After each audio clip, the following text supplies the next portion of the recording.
Sound off for Chesterfield. Chesterfield, the first cigarette in America to give you premium quality in both regular and king size, brings you Dragnet.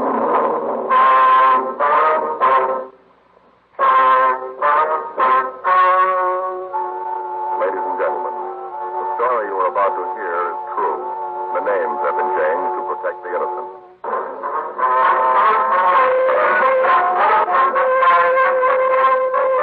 Detective Sergeant, you're assigned to robbery detail. A man has been found in the trunk of an automobile. He's been badly beaten and is suffering from shock. Your job? Investigate. Here's what the nation's press has had. Either way you...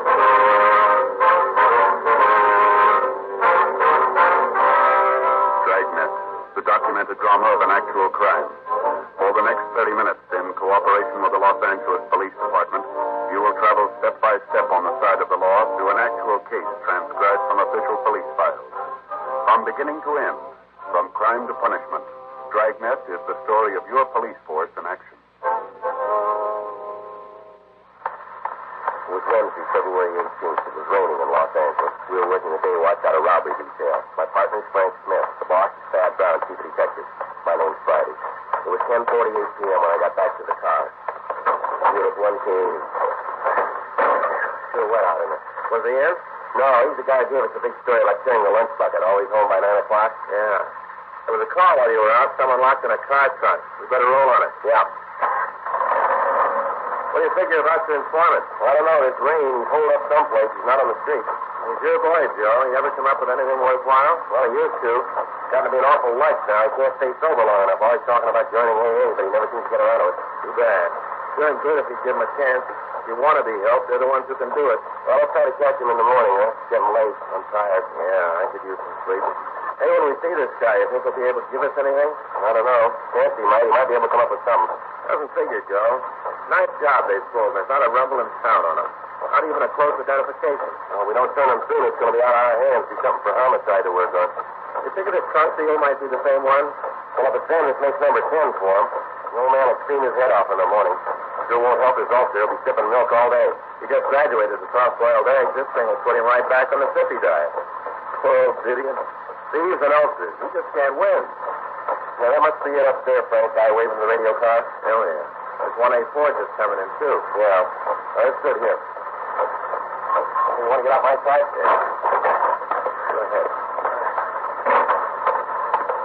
Right around the corner, officer. I know what it's called.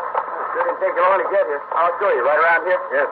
All right, Joe, Frank. Yeah. You police officers, too? Yes, sir. My name's Friday. This is my partner, Frank Smith. How do? I'm Carl Miller. I own the drugstore on the corner. I'm the one who found the car, you know. Yes, sir. If you'd show us the car. Yeah, sure thing. Around this way.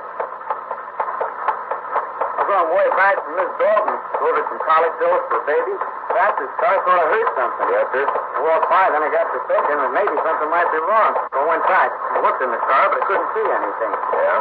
Well, I figured that maybe it might be my imagination. You know, maybe something else. And I heard this voice. Sounded like it was coming from the trunk. Tried to get it open, but it was locked. That's when I called you. This? Yes, sir. Put your ear against the trunk. You can probably hear him. Yeah, let me see. There's somebody in there. Let's see if we can get this thing open, huh? Well, there ain't something to pry it open. Got anything in the car, Al? Oh, wait a minute. Maybe there's something in here. I'll look. No, sir. Please don't touch the car. What? Don't touch the car, sir. Oh, sure. You want to look for fingerprints. Should have thought of it myself. I'll check my drawer. Should have something in there. All right, fine. Al? Yeah. You want to see if you got anything in your trunk? Yeah, I'll check it. Fine. All right, sir. We're police officers. We'll get you out. Same one, huh, Joe? Yeah, looks like him. Same MO. Well, this thing, lock that up, guy. Joe? Yeah. There's this boy in the trunk. You want to try it? Yeah, fine. Here. Yeah. Let me help you. Come on, try it. Yeah, all right. Here. I think I got it. Yeah. Here.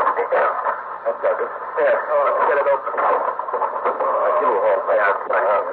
Yeah, around him. It's all right, sir. Get you out of there. I'll get the tape on it. Couldn't think anybody's fine. What clothes are going to? That's okay now. You want to tell us what happened, sir? Sure. I got him, Frank. Yeah. Better get an ambulance, Al. Right. Hey, let's get him under that awning over there out of the rain. Right. Easy now. What do you figure? I don't know. Lay him down. Here. Take my clothes. Cover him up. Yes, I'll get it off. This is all I could... Oh, You already got it open. Yes, sir, we did. A little bitty screwdriver probably wouldn't have worked anyway. Oh, thank you anyway, sir. Sure thing. Anything else I can do for you? No, sir, it's all right. Nothing you need, nothing at all? Well, not unless you got a good remedy for ulcers. 11:01 p.m. The ambulance arrived and took the victim to Georgia Street Receiving Hospital. Frank and I followed in our car. This was the 10th in a series of kidnappings in which the suspects obtained cars to use in armed robberies.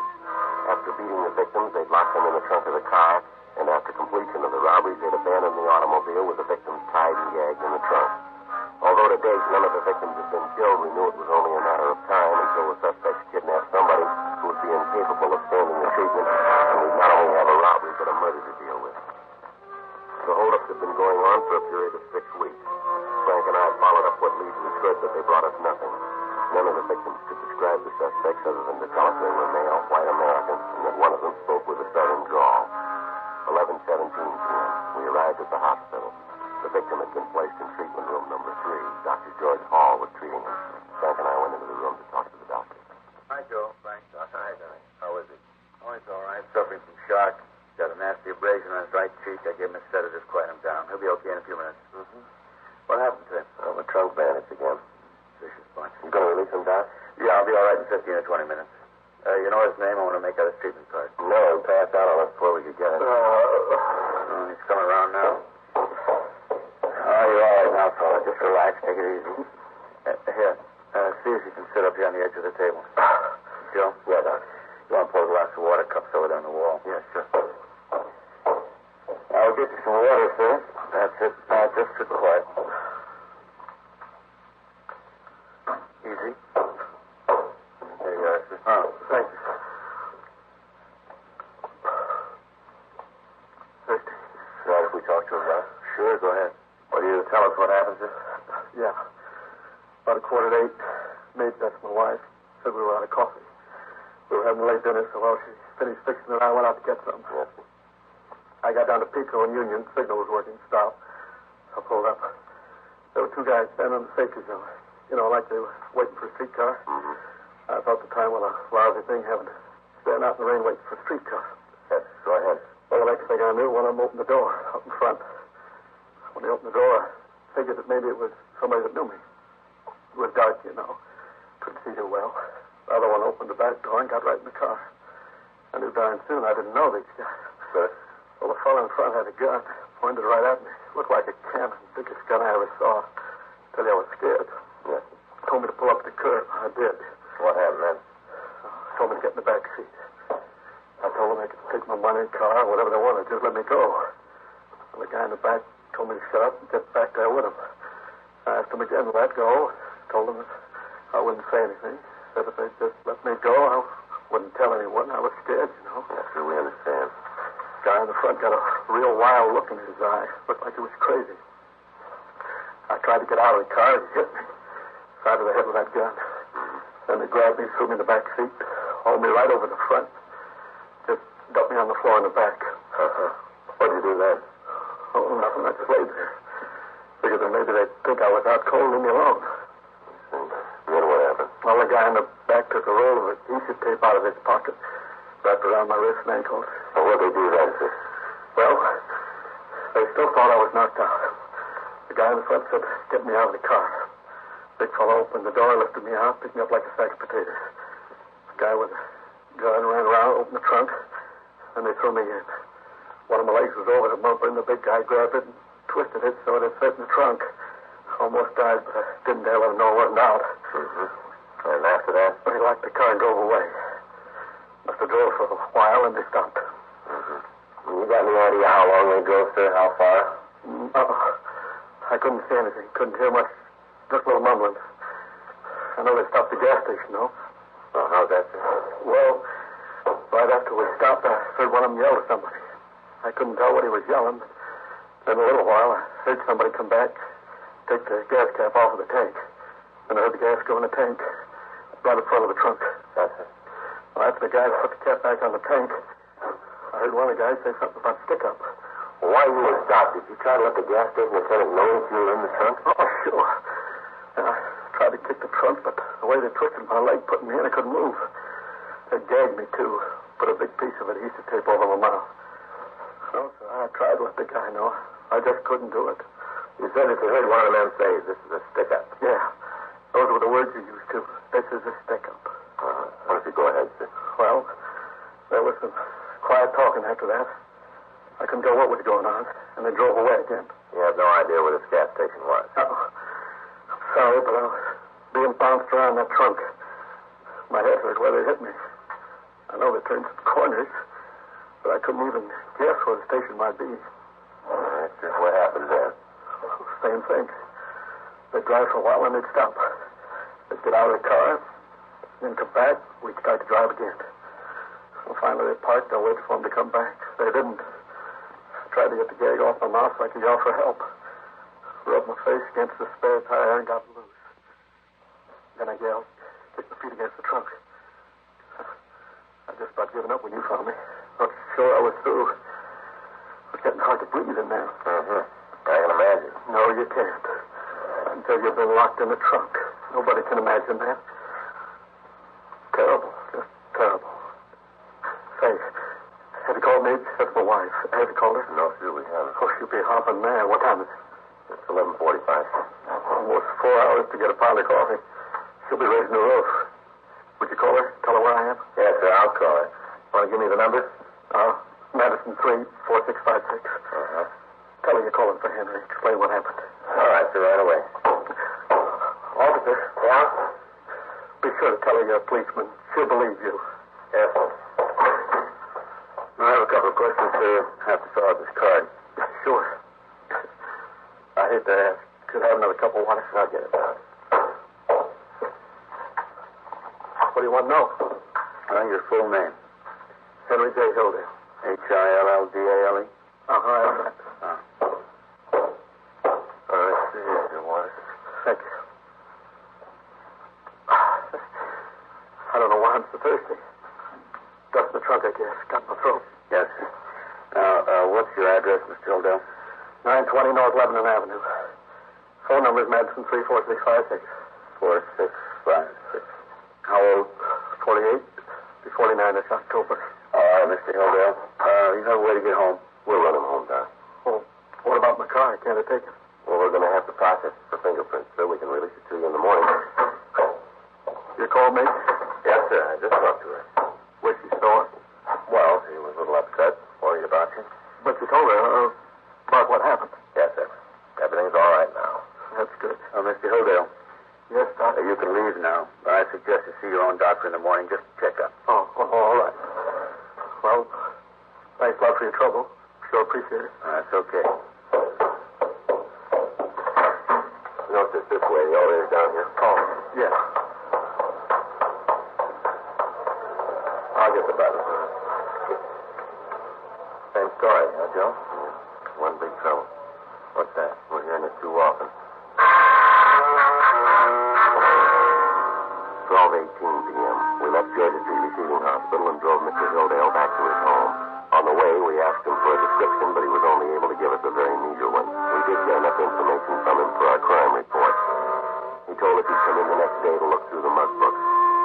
We checked into the city hall, got a DI number, and filled out the crime report. We booked the adhesive tape as evidence. The information on the robberies the suspects had pulled that night had come into the office. There had been 3 of them, and among them was a service station Mr. Hildale had told us about. At 1:46 a.m., Frank and I signed out of the office and went home to get some sleep. 7:58 a.m. We talked with Captain Didion. Here's the description we got from the service station, Lieutenant. Want to look at it? Yeah, thanks. Same guy. Frank? Yes, Skipper. Want to hand me that milk? Yeah. Here you are. Stomach straight and king.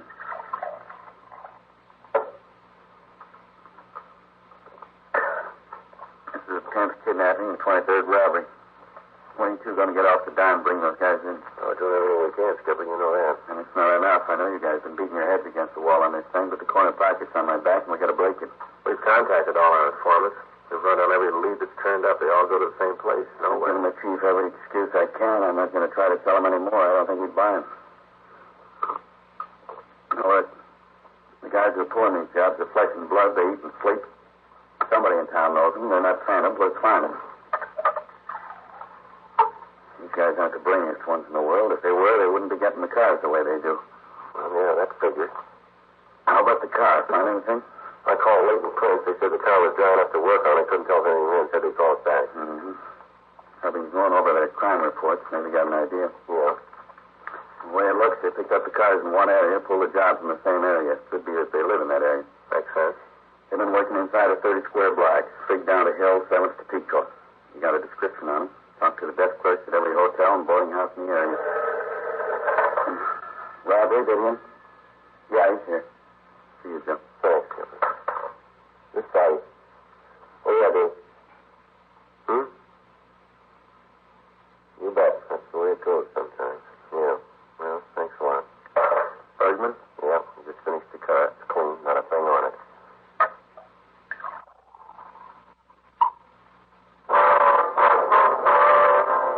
9:30 a.m. Mr. Hildale got to the city hall, and I took him into the mug room to look at the books. Frank got in touch with Schultz in the police printing lab. We gave him the description of the suspects and their M.O., and the fact that one of them spoke with a southern accent. We asked him to run off 500 flyers for distribution in the area that we were going to canvass. 12:15 p.m. Sorry, Sergeant. Didn't recognize any of them. Well, that's all right, sir. I understand. Don't think his picture was there. I'd feel awful if I saw it and didn't recognize it, but I'm pretty sure you just don't have a picture of the man. Yes, sir. Well, maybe we'd like to rest a little bit before we look at any more. Yeah, if I can. Get a little confused looking at so many. After a while, they all begin to look alike. Yes, sir. Joe? Yeah. See you in a minute? Sure thing. Excuse me, Mr. Hildale. Of course. Yeah. Just got a call from Sally Sutton. San Francisco? Yeah. Thinks they got our boy.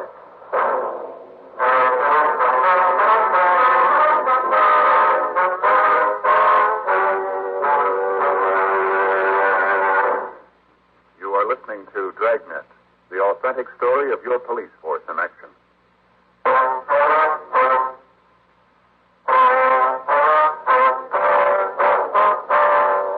Frank went on to tell me that in talking to Inspector Sutton of the San Francisco Police Department, he found out that they thought they had one of the suspects. Sutton said he was apprehended after he kidnapped a man who stopped for a boulevard stop. The suspect had taped the man up and thrown him into the trunk of the automobile. Sutton went on to say that a witness on the street had called the police and furnished them a description of the car and the license number. The kidnapper was apprehended immediately. He refused to talk, and further investigation disclosed that the suspect was a PV from Los Angeles. Inspector Sutton told us that he'd send us stand-up mugs of the suspect by airmail special delivery. The following morning, when we received the mugs, we showed them to the victims of the robberies in the Los Angeles area. Several of them positively identified the man. Others stated that he resembled the suspect, and some of the victims were unable to give any identification of the suspect at all. In view of the circumstances, Frank and I were ordered to take two of the most reliable witnesses up to San Francisco in order to observe the suspect in person. We signed the out-of-town book, checked out a trip car, picked up our witnesses, and left for the Bay Area. 7:15 p.m. We checked into the San Francisco police station on Kearny Street. A special show-up was arranged for the victims from Los Angeles. They failed to give a positive identification of the suspect, but both of them said that he could be one of the men involved in the robberies. 8:20 p.m. We talked to the suspect, Jack Webster, in Inspector Sutton's office. What are you guys trying to We're not trying to prove anything, Webster. We want the facts. Well, that's what I'm giving you. Seems when you get them, you don't want to Look, believe. we got two people outside that came all the way up here from L.A. Both of them say you're the guy who stole their cars and beat them up. Well, they're both crazy. According to the report, you pulled the kidnapping just like the ones that were pulled down south. How about that? So it looks the same. That mean I did it? Looks like it. We ran your name through R&I down in Los Angeles. There's a tab on your card for PVs. You know that? What? Galloway in Los Angeles wants you for parole violation. Oh, well, I think I can explain that. I don't think you can, Webster. Galloway says he hasn't heard from you for the past 6 weeks. That's how long these robberies have been going on. You look awful good for him. So I maybe skipped town. I was going to report up here. I got a job. Now I'm trying to go straight. How about the job they got you for now? I needed a little extra dough. You know, something came up. I read about those jobs in L.A. I figured it might work for me. Thought maybe you'd figure it was the same guys. Yeah, we do. Oh, you got it all wrong. Sure, you got me nailed for this one, but that's all. I had nothing to do with him in L.A. Our witnesses seem to think otherwise. You tell your witnesses they're full of cheese. I didn't have anything to do with him. Now, I'm sorry, boy. You got me tagged for a job up here. Nothing else. How'd you figure that? Well, how long did you say those jokers been working in L.A.? About 6 weeks. Then you got nothing on me. Yeah. Sure, I haven't left town for a month and a half, and I can prove it. Jack Webster told us that he's been registered at a hotel on Geary Street for the past month and a half. Further, he said that he's been working in a foundry in South San Francisco for the same period of time. We checked both of the places out and found that he was telling the truth. He was filed on in San Francisco for grand theft auto and kidnapping. Sunday, February 22nd. We arrived back in Los Angeles, took our witnesses to their homes, and checked into the office. We called Captain Gideon and found that there had been no new developments in the case. Frank and I went home to get some sleep. Monday morning, 7:45 a.m., we signed into the office. We picked up the flyers and started to canvass the area where we thought the hold-up men were living. During the first day, we were able to check out 28 places.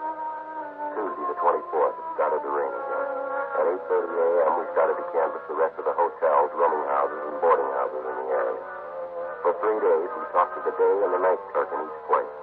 We left each of them a flyer with the description of the men and our cards, asking them to call us if anyone answering the description should register at their particular place.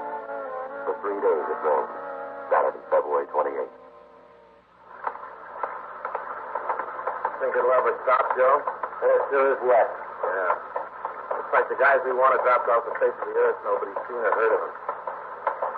I never realized there were so many hotels in L.A. Yeah, there's a lot of them. Well, let's try this one. Right.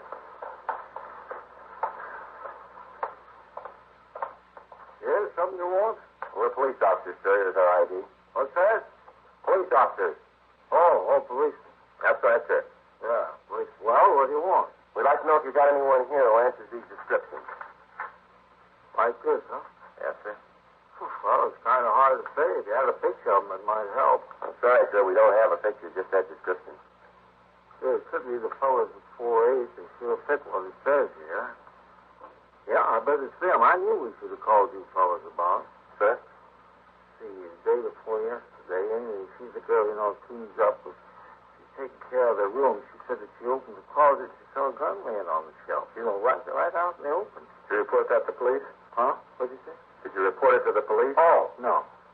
No, I didn't. You see, I figured that, live and let live, as long as it didn't cause me any trouble. I wasn't about to cause any. Amy and me talked about whether we should let you know, but then we decided against it. I didn't see none we should have. Why don't you could tell us when you saw them last, sir? Oh, well, a couple of hours ago. They registered here? Yeah, and it's starting that Willis. They're up in room 4-8. Ain't there now, though. Let's see. There's the key. Well, I'll be darned. The key ain't there. Well, I guess you're upset. I must have given the key and didn't remember it. That's room 408, you said? What'd you say? I said that's room 408. Oh, yeah, that's right. 4-8, 4-4. They're up there now. Thank you, sir. Yeah. Hey, what are you wanted for? Are they dangerous criminals? Well, we don't know, sir. Well, be careful. We wouldn't want anything to happen. Yes, sir. Here, I'll get the button. All right. What do you figure, Joe? I don't know. Hope there are boys. Some elevator. Yeah. Okay.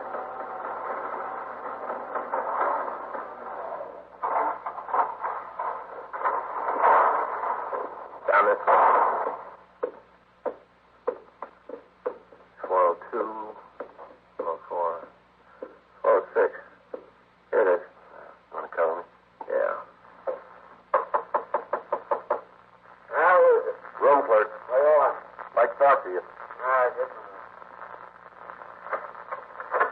minute. Hey, you ain't gonna... What's that?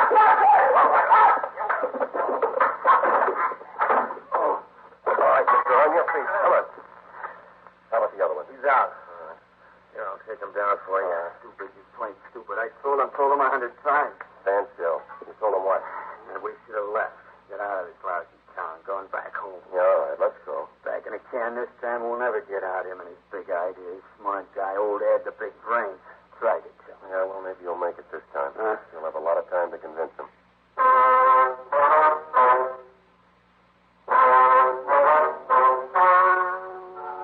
The story you have just heard was true. The names were changed to protect the innocent. On 17th, trial was held in Superior Court, Department 87, City and County of Los Angeles, State of California. In a moment, the results of that trial.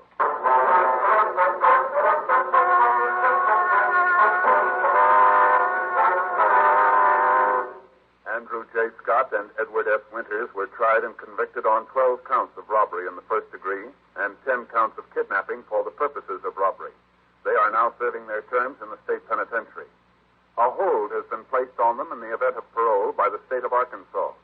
First-degree robbery is punishable by imprisonment in the state penitentiary for from 5 years to life for each count. In the case of Scott and Winters, these sentences are to run consecutively.